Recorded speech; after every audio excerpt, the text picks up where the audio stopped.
Hello बच्चों, SEZ online platform पर आप लोगों का स्वागत है। जैसा कि हम लोग पिछले लेक्चर में जय प्रक्रम के श्वसन तंत्र के बारे में पढ़ रहे थे, जो कि श्वसन तंत्र के पाठ के बारे में पढ़ चुके थे। श्वसन तंत्र का जो प्रकार होता है उसके बारे में पढ़ चुके थे। आज हम लोग को पढ़ना है श्वसन जो होता है उसके कई चरण में डिवाइड किया गया है, कई भागों में बांटा गया है। तो मेनली हम लोग अपने स्तर से 3 भागों में बांटेंगे। कितने भागों में? 3 भागों में। एक आंतरिक, एक बाह्य और एक गैसों का परिवहन। 3 भागों में करके श्वसन के चरण को हम लोग पूरा करेंगे। ठीक है, तो आइए बात करते हैं बिना देर किए। सबसे पहले है श्वसन का चरण। देखो लिखा गया ना, श्वसन का चरण। तो श्वसन का जो चरण होता है वो 3 भागों में बांटा गया, आंतरिक, गैसों का परिवहन और बाह्य। ठीक है, 3। ठीक है, आंतरिक श्वसन, गैसों का परिवहन और बाह्य। तो सबसे पहले हम लोग बाहर की दुनिया की बात करेंगे कि बाहर में ऐसा क्या होता है, बाह्य श्वसन में क्या होता है। ठीक है, तो बाह्य श्वसन में क्या होता है, हम लोग सांस लेते हैं या तो सांस छोड़ते हैं, सांस लेते हैं या तो सांस छोड़ते हैं। तो ऐसे कंडीशन में आप क्या करते हो, मैंने बोला था कि एक ब्रीथ में लगभग आप 500 ml गैस को लेते हो और 500 ml को वापस रिलीज कर देते हो। लगभग कितने? 500 ml को गैस को आप लेते हो और 500 ml को रिलीज कर देते हो। ठीक है, तो रिलीज जब करते हो या जब भी लेते हो, तो जब सांस लेने को बोला जाता है अंतः श्वसन, अंतः श्वसन। ठीक है, इनहेलेशन। और सांस छोड़ना का मतलब होता है बहिश्वसन।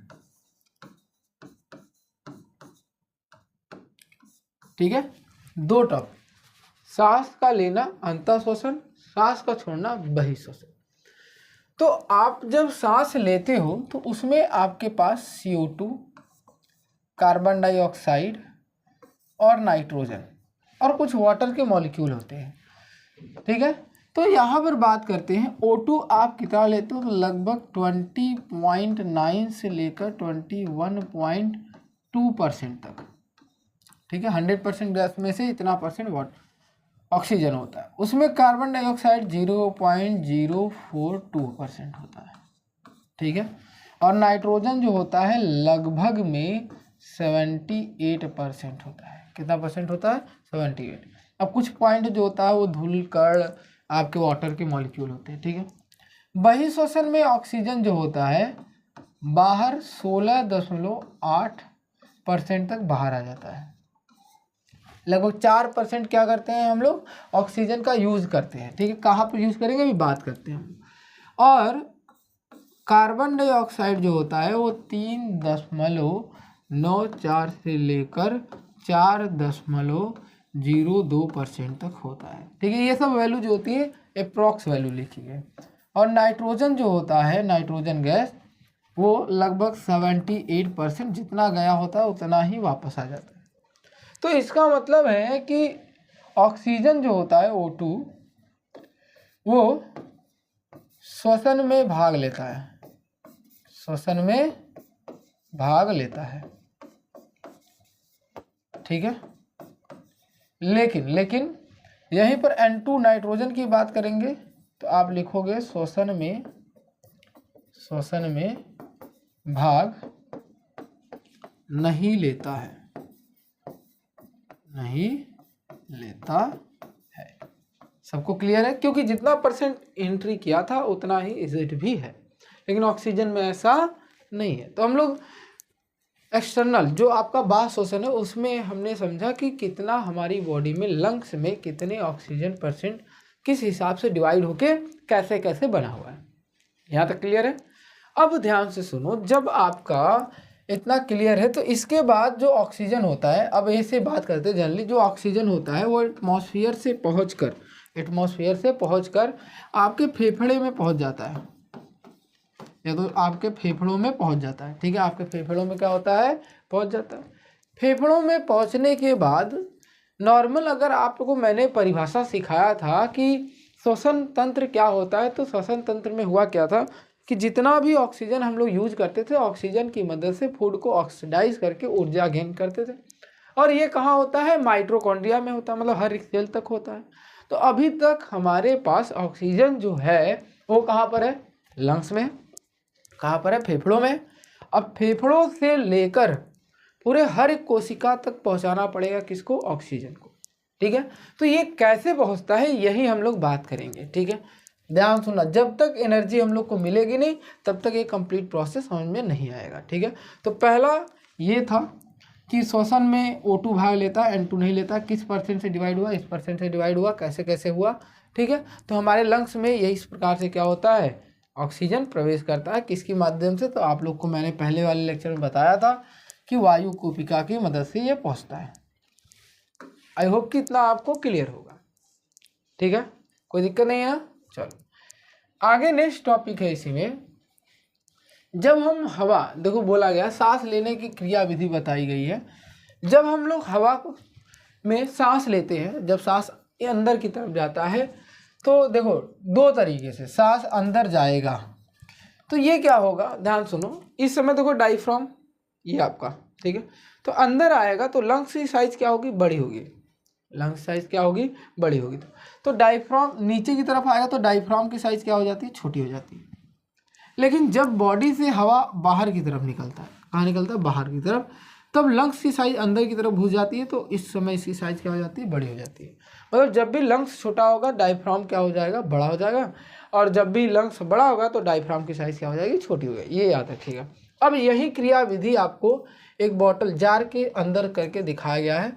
इसमें दो बलून लिए गए हैं। अब इसमें क्या किया गया है, जब इसमें से वायु बाहर निकलता है, वायु बाहर निकलता है, तब आपका बलून देखो नहीं फुला हुआ है ना, जब आप डायफ्राम को ये जो दिख रहा है ना रबड़ का, इसे जब पकड़ के खींचा जाता है, क्या किया जाता है, खींचा जाता है, तो खींचा जाता है तब इसी पाइप से वायु अंदर आती है और बलून क्या होता है, फूल जाता है, ठीक है।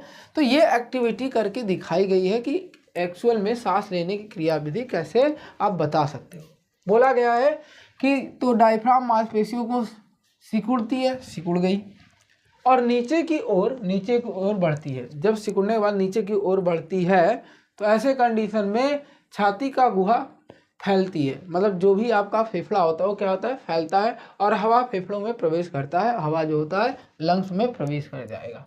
जब हम हवा को बाहर छोड़ते हैं, मतलब दूसरा वाला केस, जब हम लोग बाहर छोड़ते हैं तो डायफ्राम मांसपेशियां शिथिल हो जाती है, फैल जाती हैं और ऊपर की ओर बढ़ती हैं। क्या होती है, ऊपर की ओर बढ़ती हैं, और छाती का गुहा सिकुड़ जाती है, मतलब लंग्स का जो गुहा होता है वो क्या होता है, सिकुड़ जाता है। जब हम लोग सांस छोड़ते हैं तो आप अपने से करके देखो ना, अंदर लोगे सांस तो फूलेगी, छोड़ोगे तो क्या होगी, पचकेगी।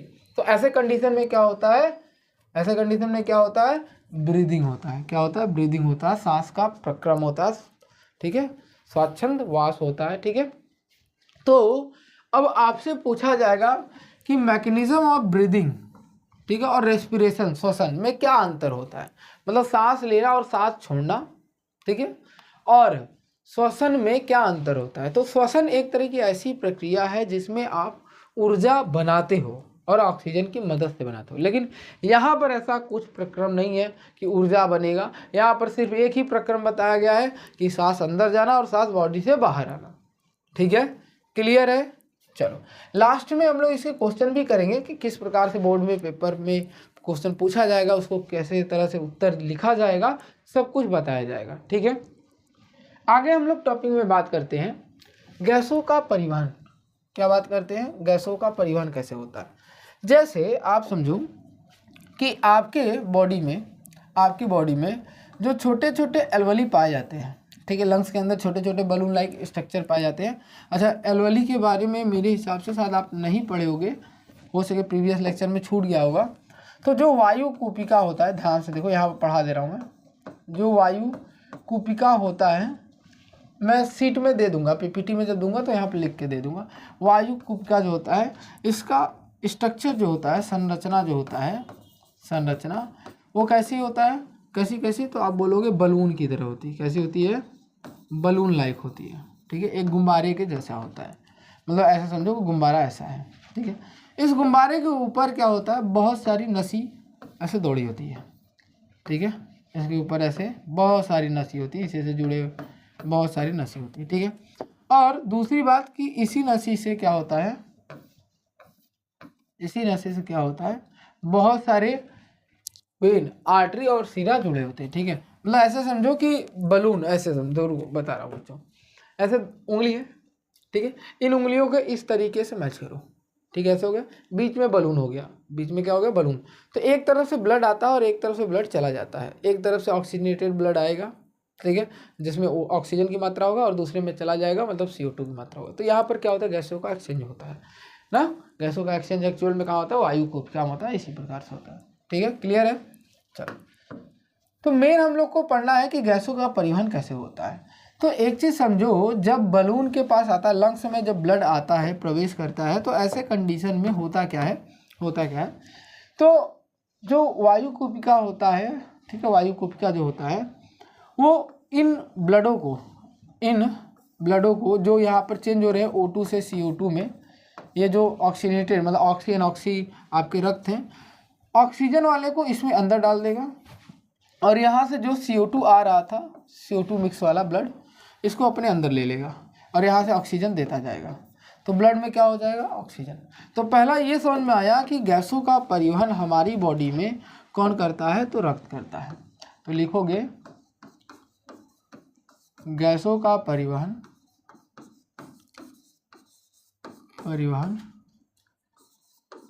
हमारे शरीर में रक्त के द्वारा किया जाता है,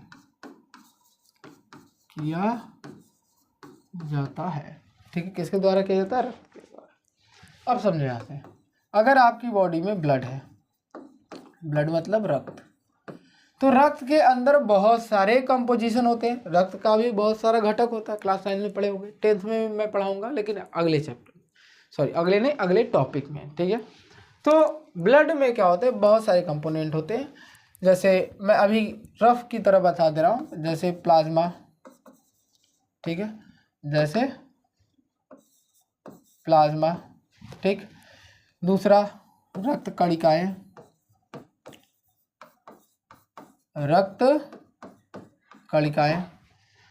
प्लाज्मा अलग होता है, रक्त कणिकाएं अलग होता है। रक्त कणिकाएं में आपके आते हैं RBC, WBC, ठीक है, प्लेटलेट्स, ठीक है। तो ऐसे बहुत सारे आते हैं, ठीक है। लेकिन इन सभी में, इस पूरे में मेन जो इसका कार्य कौन करता है, ऑक्सीजन को ढोने का कार्य कौन करता है, तो आप बोलोगे RBC। कौन ढोता है, RBC। समझ में, कौन ढोता है, RBC। तो आप क्या लिखोगे, ध्यान सुनो, दूसरी लाइन क्या लिखोगे कि आपके रक्त में, ध्यान सुनो, आपके रक्त में जो ऑक्सीजन का परिवहन करता है, ऑक्सीजन का परिवहन जो करता है वो कौन करता है, तो आप बोलोगे RBC, ठीक है। क्या बोलोगे, RBC, मतलब लाल रक्त कणिकाएं, लाल रक्त कणिकाएं, ठीक है। अब लाल रक्त कणिकाओं में ऐसा क्या चीज पाया जाता है जो ऑक्सीजन को ढोता है, तो आप बोलोगे हीमोग्लोबिन, ठीक है। नाम सुने होंगे हीमोग्लोबिन का, हीमोग्लोबिन मतलब HB लिखा जाता है। हीमोग्लोबिन आपकी बॉडी में जो रक्त होते हैं उन्हीं में पाया जाता है, ठीक है। ये करते क्या है, ऑक्सीजन के साथ रिएक्शन कर लेते हैं, किसके साथ, ऑक्सीजन के साथ रिएक्शन करके HbO2 बना के आपकी बॉडी में हर एक सेल के पास पहुंचा देंगे, हर एक सेल के पास क्या करेंगे, पहुंचा देंगे, ठीक है। क्योंकि हम लोग जानते हैं कि जो ब्लड होता है हमारी बॉडी में हर एक कोने तक, हर कोने तक इसे पहुंचाया जा सकता है, ठीक है। और मतलब कि ब्लड, रक्त के माध्यम से आपकी बॉडी में हर एक चीज़ हर एक जगह पर पहुंचाया जा सकता है। तो उसी प्रकार हीमोग्लोबिन जो होता है HB, वो आपकी बॉडी में रक्त का परिवहन करने में मदद करता है, ठीक है। लगभग कितना, तो आप बोलोगे लगभग 98.5%, लगभग 98.5%। तो बचा हुआ कौन करता है, जो 1.5% बचा वो कौन करता है, तो आप बोलोगे प्लाज्मा, कौन करता है? प्लाज्मा। ठीक है।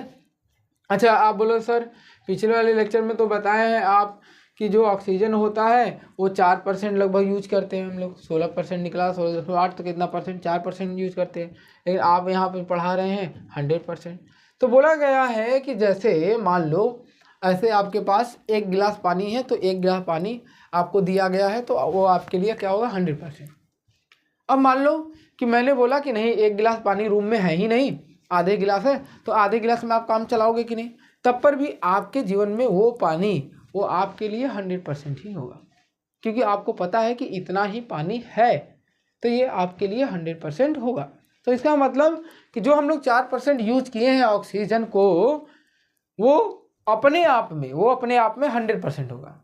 अब वो 100% डिवाइड होता है 98.5 और 1.5 में। समझ में? अच्छा यहाँ पर एक और क्वेश्चन पूछा जाता है कि यदि खून की कमी हो जाए, रक्त की कमी हो जाए बॉडी में, तो एक रोग हो जाता है एनीमिया। ठीक है, कॉमन डिजीज है। ठीक है, एनीमिया रोग हो जाता है। इस रोग का नाम याद रखो, एग्जाम में पूछ लेता है कि रक्त की कमी से एनीमिया एक रोग होता है। जनरली कहाँ होता है? फीमेल में होता है। खून की कमी से एनीमिया रोग होता है। क्लियर है सबको? ठीक है। अब आगे हम लोग बात करते हैं। तीसरा टॉपिक क्या है हम लोग के पास? देखो तीसरा टॉपिक है हम लोग के पास आंतरिक शोषण। क्या है? आंतरिक शोषण। तो आंतरिक शोषण जो होता है वो कोशिकाओं के अंदर होता है। कहाँ होता है? कोशिकाओं के अंदर होता है। तो लिखोगे यह शोषण या यह चरण, शोषण का चरण कोशिकाओं के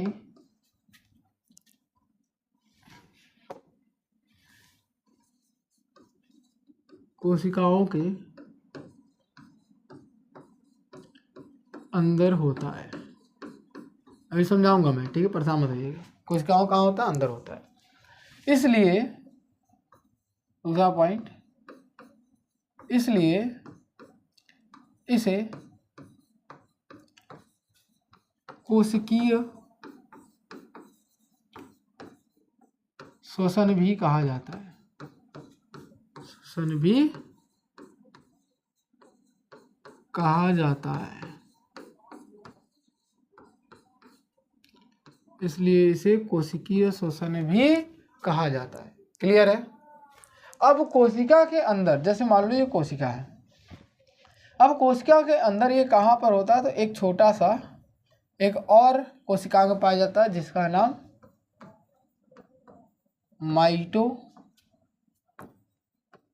माइटोकॉन्ड्रिया के अंदर होता है। किसके अंदर? माइटोकॉन्ड्रिया। मतलब आंतरिक शोषण में जो खाना जो भोजन ऑक्सीडाइज होता है, ठीक है, भोज्य पदार्थ, वो कहाँ होता है? माइटोकॉन्ड्रिया के अंदर होता है। अब सेल के अंदर पहले भोजन प्रवेश करेगा, फिर ऑक्सीजन प्रवेश करेगा, फिर माइटोकॉन्ड्रिया में जाएगा, तब न टूटेगा। तो ऐसे कंडीशन में ध्यान से सुनो, ऐसे कंडीशन में आंतरिक शोषण में जो ऊर्जा बनता है, मतलब जो ऊर्जा बनता है, ऊर्जा बनने की जो प्रक्रिया होती है, जो भी ऊर्जा बनने की प्रक्रिया होती है, उसकी वजह से आपकी बॉडी में जो ऊर्जा बनता है, किस फॉर्म में बनता है, किस रूप में, ऊर्जा बनने के रूप, या ये लिख लीजिए ऊर्जा बनने का जो रूप होता है, जो ऊर्जा आपकी बॉडी में बनता है, जो रूप होता है ऊर्जा का, वो कैसा होता है? एटीपी। जैसे आप क्या करते हो? खाना खाते हो तो आपकी बॉडी में कैलोरी बर्न होता है, ठीक है, या जूल बर्न होगा, आपकी एनर्जी बर्न होती है कैलोरी या जूल में ना। वैसे ही आपकी बॉडी के अंदर जो सेल खाना बनाते हैं तो उनकी ऊर्जा का यूनिट क्या होता है? एटीपी। एटीपी का मतलब होता है एडिनोसिन ट्राइफॉस्फेट। ठीक है, क्या होता है?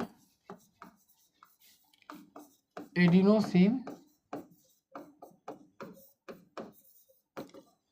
ट्राइफॉस्फेट, ठीक है, एडेनोसिन ट्राइफॉस्फेट, ये एटीपी का फुल फॉर्म है, ठीक है। अब दूसरी बात, जब भी ध्यान सुनो, जब ऑक्सीजन के प्रेजेंस में ये रिएक्शन होता है तो हम लोग के बॉडी में एटीपी बनता है, लेकिन जब भी ऑक्सीजन की कमी हो जाएगी तब यहाँ पर एडीपी बना लेगा, एडीपी बनाएगा, ध्यान सुनना, एडीपी। अब आप कहोगे एटीपी का फुल फॉर्म तो बता दिया सर जी, अब एडीपी का क्या होगा? तो कुछ नहीं होता, जहाँ पर यहाँ ट्राई लिखी हो ना, इसी की जगह डाई लिख दो, क्या लिख दो? डाई। तो एडिनोसिन डाइफॉस्फेट, एडिनोसिन डाइफॉस्फेट, ये दूसरे वाले का फॉर्मूला होता है। लेकिन एक चीज़ याद क्या रखोगे कि एटीपी जब भी बनेगा, ध्यान सुनो, जब भी आपकी बॉडी में एटीपी बनेगा तो इसका मतलब ऊर्जा का अधिकता होगा, ऊर्जा अधिक बनेगा, ठीक है। और जब भी एडीपी बनेगा तब आपकी बॉडी में ऊर्जा कम होगा, ठीक है। कहा जाता है कि अगर एडीपी में एक फास्फोरस का कण जोड़ दिया जाए तो एटीपी बन जाता है। अगर एडीपी में एक पी जोड़ दिया जाए तो ये क्या होता है? एटीपी बन जाता है। क्लियर है सबको? कोई दिक्कत है? यहाँ तक आई होप कि आपको कोई दिक्कत नहीं होना चाहिए। तो श्वसन के 3 चरण ये आपके क्रमशः आपके सामने हैं, ठीक है, ये आपके क्या है? सामने है। अब इसमें भी क्या होता है, अब आप सोचोगे ना ऊर्जा बना कैसे बना, क्या बना, कुछ बताया ही नहीं। तो मैंने क्या बताया कि जो सेल होता है, सेल के अंदर ऑक्सीजन प्रवेश करेगा, फिर भोजन प्रवेश करेगा, दोनों मिलेंगे, ऑक्सीडाइज होंगे, तब माइटोकॉन्ड्रिया क्या करेगा? ऊर्जा बनाएगा एटीपी के रूप में। तो ये सब कैसे हो रहा है, ये सब कैसे हो रहा है, आपके मन में सवाल आएगा। तो इसके लिए हम लोग नेक्स्ट पेज ऐड करेंगे, इस पर हम लोग काफ़ी अच्छे से सीखेंगे, ठीक है। अब देखो, सीखो पहले, आपकी बॉडी में ग्लूकोज होता है। क्या होता है? ग्लूकोज। मतलब जब आप खाना खाते हो तो उसको क्या, किस रूप में खाते हो? ग्लूकोज खाना। तो ग्लूकोज का फॉर्मूला C6H12O6 होता है, ध्यान सुनना, C6H12O6 होता है। अब ये ग्लूकोज जो होता है, ध्यान से सुनो, ठीक है, ग्लूकोज जो होता है, सबसे पहले आप लोग जानते हो कि अगर ये सेल है, कोशिका है, और इसके अंदर माइटोकॉन्ड्रिया पाया जाता है, तो सबसे पहले इसको एक मेम्ब्रेन से पास होने के बाद पहले सबसे पहले भेटाएगा कौन? कोशिका द्रव भेटाएगा। कौन भेटाएगा? कोशिका द्रव भेटाएगा। अगर इसके पास कोशिका द्रव सबसे पहले भेटाता है तो इसका मतलब कोशिका द्रव के अंदर जैसे ही लिक्विड में प्रवेश करेगा ये, तो कुछ ना कुछ होगा। तो कहा जाता है कि जब भी ग्लूकोज कोशिका द्रव में प्रवेश करेगा, ध्यान सुनना, कोशिका द्रव में प्रवेश करेगा, तब ये ग्लूकोज टूट के बदल जाता है, चेंज होके बदल जाता है किस में? तो आप बोलोगे पाइरूवेट में। पाइरूवेट, एक मिनट बच्चों, पाइरूवेट में क्या होता है? चेंज हो जाता है, ठीक है, क्लियर है सबको? पाइरूवेट में चेंज हो जाता है।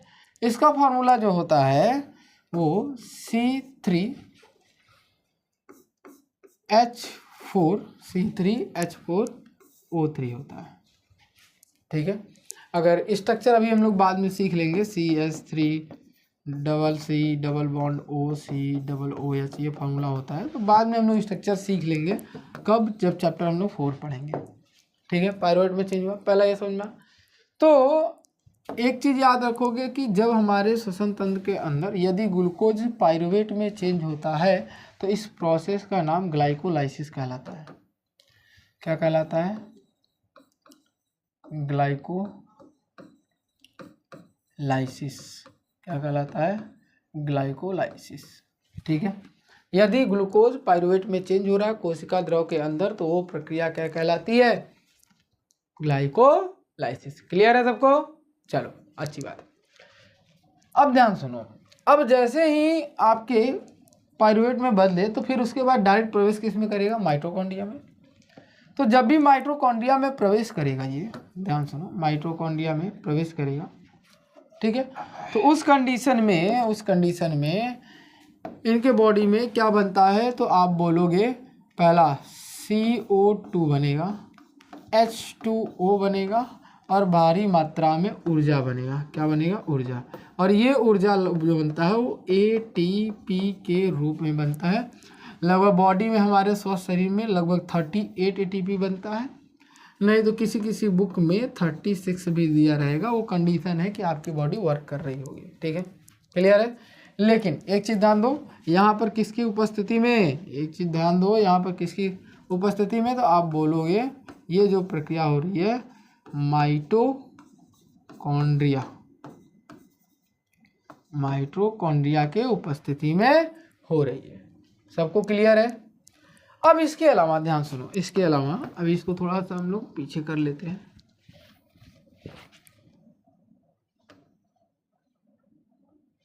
बैक करते हैं, 1 मिनट।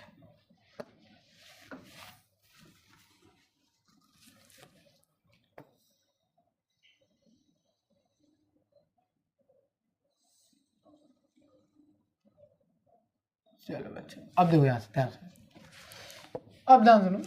पायरुवेट में बदलने के बाद हम लोग शुरुआत में 2 टाइप और पढ़े थे, एरोबिक एनारोबिक, एक ऑक्सी एनऑक्सी।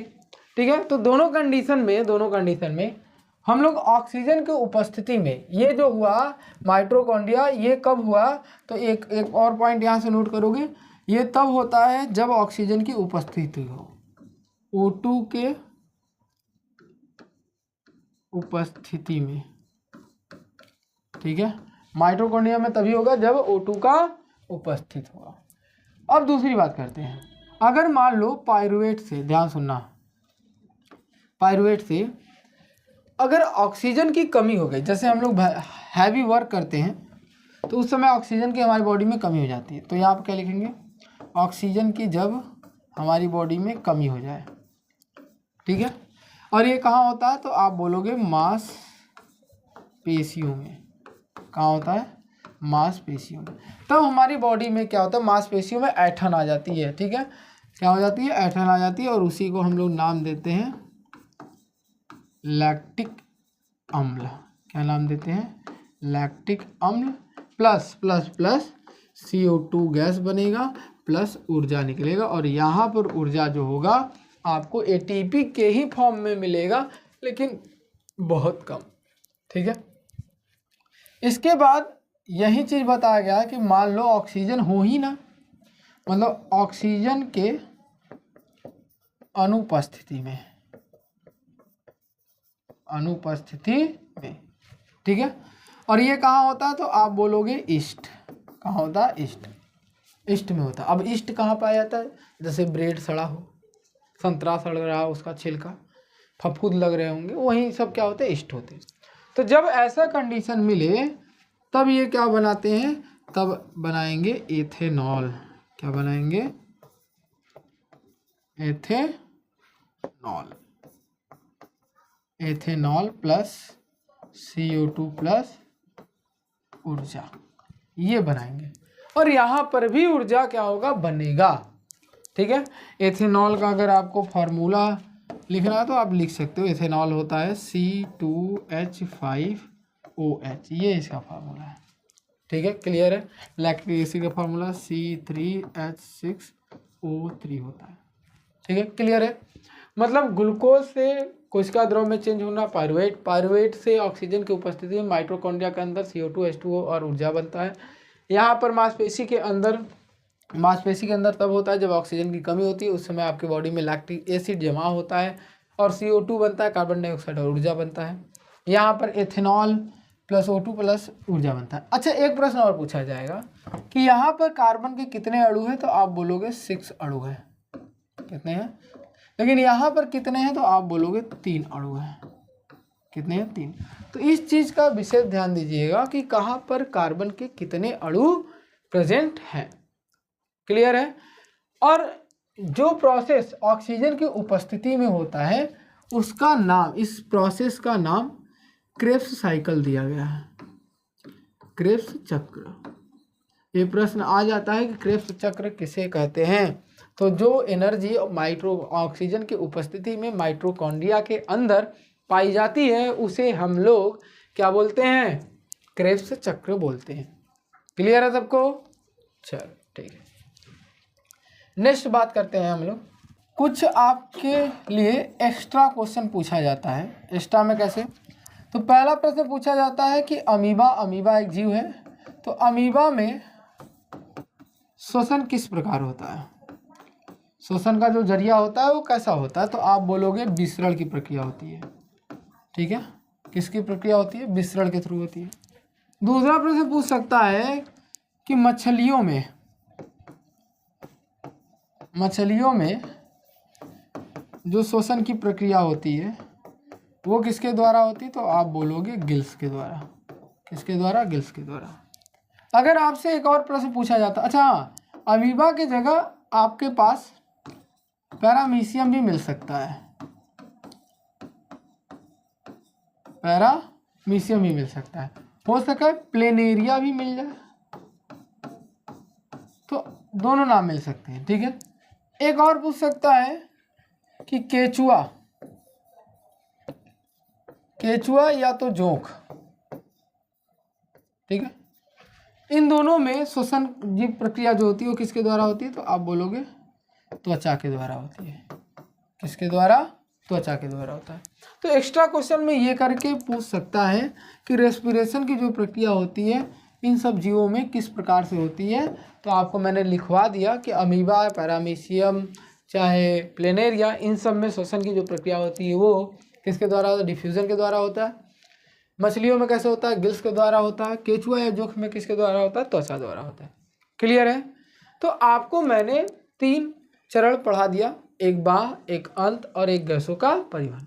तो आज के वीडियो में बस इतना ही, मिलते हैं अगले वीडियो में। ठीक है, अगले वीडियो में हम लोग पढ़ेंगे किसके बारे में? Circulatory system, blood circulatory system के बारे में पढ़ेंगे कि कैसे हमारी बॉडी में ब्लड कार्य करता है, क्या कार्य करता है। ठीक है, उसके कंपोनेंट, घटक के बारे में पढ़ेंगे। तब तक के लिए धन्यवाद।